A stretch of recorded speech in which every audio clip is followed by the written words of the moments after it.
Баршаңызға қайырлы күн достар. Бүгін біз мектепке 1 қыркүйекке арнап осындай әдемі сәнді гүл жасап үйренетін боламыз. Ол үшін ең алдымен менің каналыма тіркеліп қойыңыздар. Ол үшін бізге қажетті заттар түрлі түсті карандаш және осындай орташа көлемді банка және лента, гүл, қысқыш, ыстық кілем міндетті түрде қажет болады. Банкамызды аламыз, түрлі түсті карандашымызды аламыз.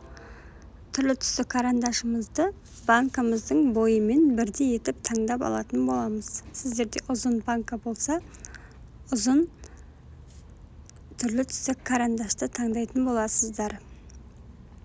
Менде орташа банка болғандықтан орташа карандашты таңдадым. Осылайша ыстық клейдің көмегімен бір-бірлеп, әдемілеп, тізіп, жабыстырып шығатын боламыз. Осылай айналдыра жабыстырып алатын боламыз.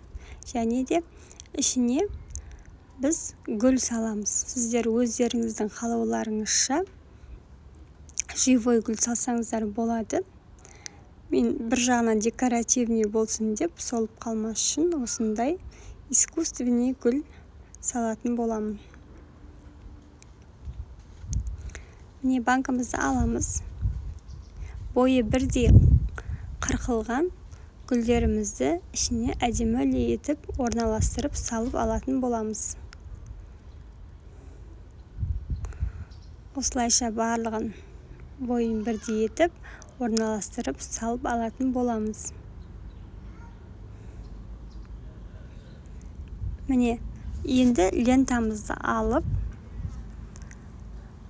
әдемі бабочка жасап алатын боламыз. Менде бабочка жасаудың, бантик жасаудың видеолары каналымда өте көп. Осылайша әдемі етіп бантик жасап алып, қиып дайындап алатын боламыз.